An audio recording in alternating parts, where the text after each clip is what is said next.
সিনেমার শুরুতে আমরা দেখতে পাই একটি লাল রঙের বড় গাড়ি গির্জার দিকে দ্রুত গতিতে ছুটে আসছে। আবহাওয়া খারাপ ছিল এবং বৃষ্টি হচ্ছিল। তারপর গাড়ি গির্জার বাইরে থামে এবং লোকটি বের হয়ে পুরোহিতকে ডাকে। যখন কেউ বেরিয়ে আসে না, তখন সে গির্জার ভেতরে দৌড়ে পুরোহিতকে খুঁজতে থাকে। তারপর সে পুরোহিতকে তার বাড়িতে নিয়ে যায়। যখন পুরোহিত ভেতরে গিয়ে দেখেন, তিনি তার সামনে বিছানায় একটি মহিলাকে দেখতে পান এবং তার ভেতরে একটি আত্মা বাস করছে। তারপর মহিলাটি চিৎকার করে ওঠেন এবং ডাক্তার তাকে পরীক্ষা করে বলেন যে তার শরীর সেই আত্মা সহ্য করতে পারবে না। আসলে পুরোহিত তখনও প্রশিক্ষণাধীন ছিলেন। তারপর তিনি তার জ্যেষ্ঠ পুরোহিতকে ফোন দেন।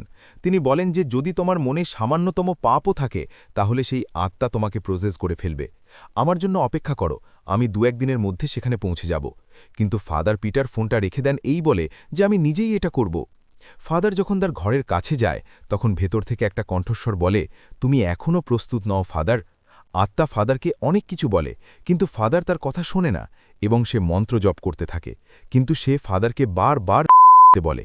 এখন গল্পটি 18 বছর উপরে যারা আছেন তারা দেখবেন, ফাদার কোনো কথা শোনে না, মন্ত্র পড়তে থাকে, কিন্তু ওই আত্মা ফাদারকে করার জন্য বলে।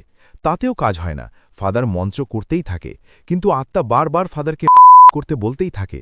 ফাদার বলে তুমি এই শরীর ছেড়ে চলে যাও, কিন্তু আত্মা বলে ততক্ষণ পর্যন্ত আমি এই শরীর ছেড়ে চলে যাব না যতক্ষণ পর্যন্ত না আমার মন ভরে। সাধারণ মন্ত্র পড়তে থাকে।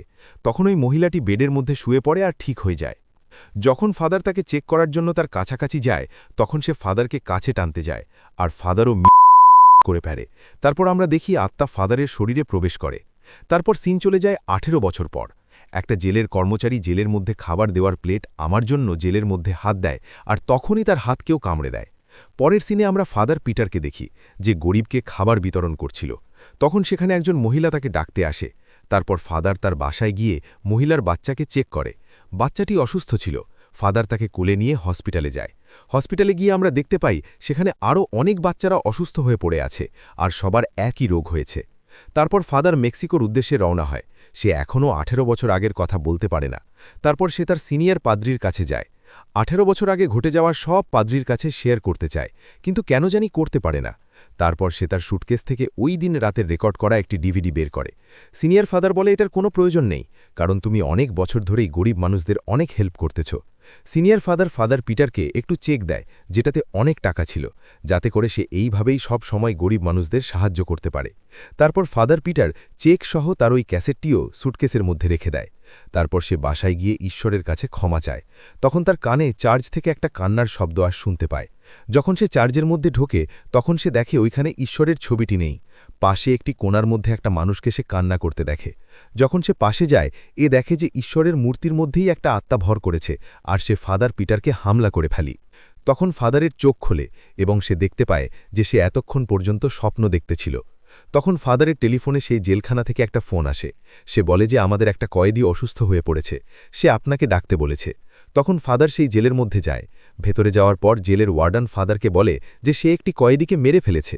তারপর ফাদারকে তার জেলের মধ্যে ঢুকে চেক করার জন্য বলেন।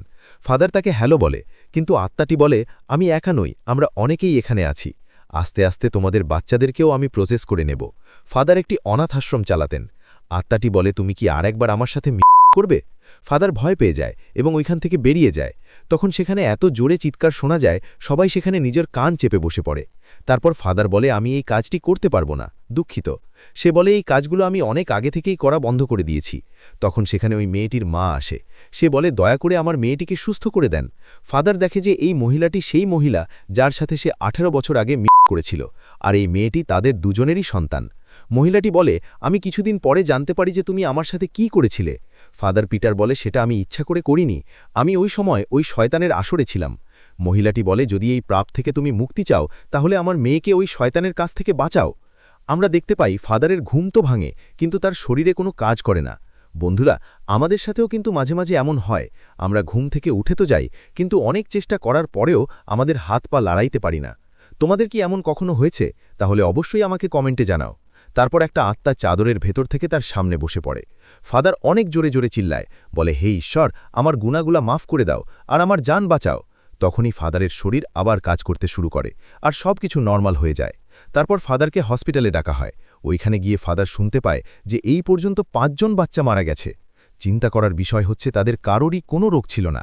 পরের দিন ফাদার পিটার একটা সিনিয়র ফাদারের কাছে যায় এবং ওই বাচ্চাকে ঠিক করার পারমিশন নেয়। ফাদার বলেন, আমার দিক থেকে আমি তোমাকে পুরো সাপোর্ট করব। সে ফাদার মাইকেলের সাপোর্ট নিতে বলে। ফাদার মাইকেল মেক্সিকোতে আসে। পিটার তাকে স্বাগতম জানায়। ফাদার মাইকেল পিটারকে 18 বছর আগের ঘটনাটি জিজ্ঞেস করে। পিটার বলে, ওই সময় ওই পাপী আত্মাটা আমার শরীরে এসে পড়ে, তারপরে কোথায় গেছে আমি জানি না। ফাদার মাইকেল বলে, তাহলে তোমার মধ্যে ঈশ্বর আছে, ঈশ্বরই ওই আত্মাকে মেরে ফেলেছে, নয়তো ওই আত্মা কারো জান নিয়ে যাওয়ার কথা না। আসলে ব্যাপারটা হয়েছে কি, ওই সময় ওই আত্মার মনোবাসনা পূর্ণ হয়েছিল, তাই ওই দুই শরীরকে ছেড়ে দিয়ে সে চলে গিয়েছিল। তখন পিটার সেই ক্যাসেটটি পুড়িয়ে ফেলে। ফাদার পিটার মাইকেলকে বলে, প্রত্যেকদিন রাত্রে আমার স্বপ্নে ঈশ্বরের রূপ নিয়ে একটি আত্মা আসে আর আমাকে মেরে ফেলতে চায়। ফাদার মাইকেল বলে, তাহলে তোমার উপর কোনো খারাপ আত্মার নজর আছে। অপরদিকে চার্চের ভিতর 2 কেয়ারটেকার মহিলা থাকে, তার উপরে আত্মা ভর করে। মহিলাটি দরজা ভেঙে বাচ্চাদের কাছে যায়। বাচ্চাদের চিৎকার শুনে 2 জন পাদ্রী দৌড়ে তাদের কাছে যায়, আর আত্মাটি বাচ্চাদেরকেও প্রজেস করতে চায়। তখন ফাদার মাইকেল কিছু মন্ত্র পড়ে, মহিলাটির শরীর থেকে আত্মাকে বের করে দেয়। বাচ্চারা প্রচুর ভয় পায়। ফাদার পিটার বাচ্চাদেরকে শান্ত করে। ফাদার পিটার খেয়াল করে দেখে বাচ্চাদের মুখের মধ্যে এই দাগগুলো দেখা যাচ্ছে, যেগুলা সে হসপিটালের বাচ্চাদের মুখে দেখেছিল। তারপর দুনো ফাদার জেলের মধ্যে ওই মেয়েটির সাথে দেখা করতে যায়। ফাদার মাইকেল বলে, তোমার মতো ছোটমোটো ভূত আমি অনেক তাড়িয়েছি, সাহস থাকলে বড় কিছু করে দেখাও। তখনই গেট একা একাই বন্ধ হয়ে যায়। ফাদার মাইকেল বলে, এই ধরনের জাদু ছোটমোটো জাদুকররা অনেক দেখায়, বড় কিছু করে দেখাও। তখন আত্মাটি বলে, এই শহরের প্রত্যেকটা বাচ্চাদের শরীরে আমি যাব।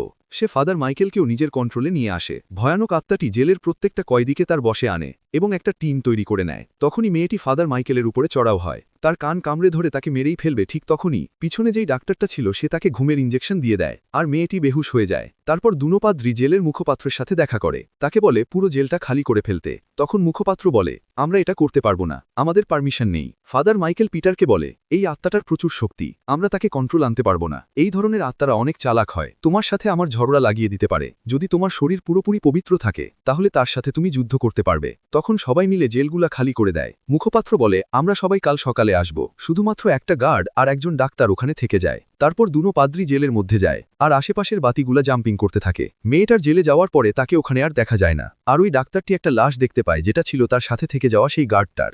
ডাক্তারের সামনে ওই মেয়েটা আসে। ডাক্তার তাকে ঘুমের ইঞ্জেকশন দেওয়ার জন্য ইঞ্জেকশন বের করে, কিন্তু পিছে থেকে আরেকটা আত্মা এসে তার ওপর ঝাঁপিয়ে পড়ে এবং তাকে মেরে ফেলে। দুনো পাদ্রী যখন বাহিরের দিকে আসে, দেখে ওইখানে সবগুলা জেলের তালা খোলা, আর তাদের সামনে 3টে আত্মা চলে আসে। ফাদার মাইকেল মন্ত্র পড়তে থাকে, পিছে থেকে ওই মেয়েটি চলে আসে। এখন তাদেরকে ঘিরে আস্তে আস্তে সব আত্মাগুলো চলে আসতে থাকে। ফাদার মাইকেলের মন্ত্রগুলো তাদের উপরে কোনো কাজে আসে না। পিটার দৌড়ে পালানোর চেষ্টা করে, কিন্তু ফাদার পিটার ওইখানেই থেকে যায়। তাকে আত্মারা মেরে ফেলার চেষ্টা করে, কিন্তু পিটার তাকে বাঁচিয়ে নিয়ে যায়। তারা 2 জন এখান থেকে পালাতে চায়, আত্মাগুলো তাদের পিছে পিছে যায়। তারপর তারা একটা রুমের মধ্যে ঢুকে রুমের দরজা বন্ধ করে দেয়। তখন ফাদার মাইকেল পিটারকে বলে, তুমি কোন ধরনের পাপ করেছো যে কারণে কোনো মন্ত্রী কাছে আসতেছে না? পিটার বলে, 18 বছর আগে আমি পাপ করেছিলাম। মাইকেল বলে, তাহলে তুমি সেটা কনফেন্স কেন করনি? যদি তুমি কনফেন্স করতা তাহলে তোমার মধ্যে পাওয়ার থাকতো, এখন তোমার কোনো মন্ত্রী কাজে আসবে না। এটুকু বলে ফাদার মাইকেল নিচে পড়ে যায় এবং মারা যায়, কারণ একটা আত্মা তার পিছে দিয়ে রড ঢুকিয়ে দিয়েছিল। তখন দরজা ভেঙে সবগুলো আত্মার উনোর মধ্যে ঢুকে যায়, আর ফাদার পিটার দূরে পালিয়ে যায় আর একটা রুমে যায় এবং রুমের দরজা বন্ধ করে দেয়। তারপর ফাদার পিটার তার মোবাইল বের করে একটা ভিডিও রেকর্ড করে, যেটাতে সে বলে, 18 বছর আগে আমার ধারা একটি পাপ হয়েছিল, আর সেই পাপের ফল আমার মেয়ে আজকে ভুগছে। ঈশ্বর যাতে আমার পাপকে মাফ করে দেয়। তারপর সেই ভিডিও সে তার সিনিয়র পাদ্রীকে পাঠিয়ে দেয়। তখন ফাদার পিটারের ভিতরে অনেক কনফিডেন্স চলে আসে, আর সে সেই রুম থেকে বাহিরে আসে। সেখানে 3টে আত্মা আসে। পিটার মন্ত্র পড়তে থাকে, সেখানে ঈশ্বরের রূপ নিয়ে আরেকটি আত্মা আসে। পিটারের পিছন থেকে কোনো এক আত্মা তাকে আঘাত করে। পিটার অজ্ঞান হয়ে যায়। যখন তার জ্ঞান ফেরে দেখে সে একটা চেয়ারের মধ্যে বাধা অবস্থায় আছে। তখন মেয়েটি পিটারের ওপর মন্ত্র পড়তে শুরু করে আর বলে, এই দুনিয়া থেকে ঈশ্বরের নাম উঠে যাবে, এখানে শুধুমাত্র শয়তানদের রাজত্ব থাকবে। ওইদিকে চার্জিন মধ্যে বাচ্চাদের রুমে আবার আত্মা প্রবেশ করে, বাচ্চাদের প্রজেস করার চেষ্টা করে। পিটার চিৎকার করে বলে, হে ঈশ্বর, আমাকে শক্তি দাও যাতে আমি এই শয়তানগুলোকে ধ্বংস করতে পারি। মেয়েটি চিৎকার করে বলতে থাকে, এই পৃথিবীতে শুধুমাত্র শয়তানের রাজত্ব চলবে। 2 জন 2 জনের ওপরে মন্ত্র পড়তে শুরু করে। ওইদিকে ফাদার পিটারের মন্ত্র কাজ করতে শুরু করে। যখন আত্মাটি হেরে যাবে বুঝতে পারে,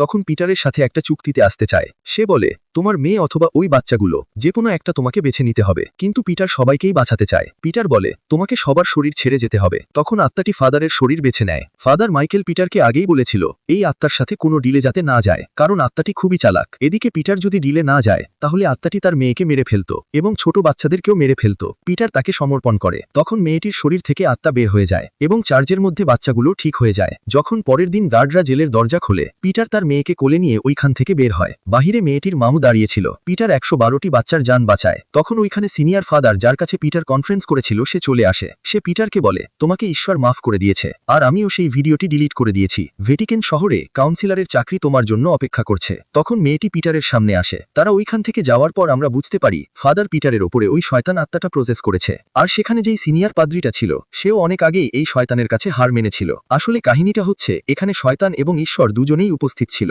তারা শুধু শরীর চেঞ্জ করেছে। ঈশ্বর ভর করেছিল মেয়েটির ওপরে, আর ওই শয়তান আত্মাটি ভর করেছিল পিটারের ওপরে। মুভির শেষে আমরা দেখতে পাই পিটার ভ্যাটিকান শহরে চলে এসেছে। ওইটাকে ঈশ্বরের একটা স্থান বলা হয়, কিন্তু পিটার বলে, আমার এটার প্রয়োজন নেই, আমি শুধুমাত্র মানুষের ওপরে রাজত্ব করতে চাই। আর এখানেই মুভিটি শেষ হয়ে যায়। বন্ধুরা, যদি আমার এক্সপ্লেনেশনটা আপনাদের ভালো লেগে থাকে, প্লিজ সাবস্ক্রাইব করে বেল আইকনটি ক্লিক করে দেন এবং কমেন্ট করুন। আবার দেখা হবে নতুন একটি দিনে নতুন একটি কাহিনী। Bye bye.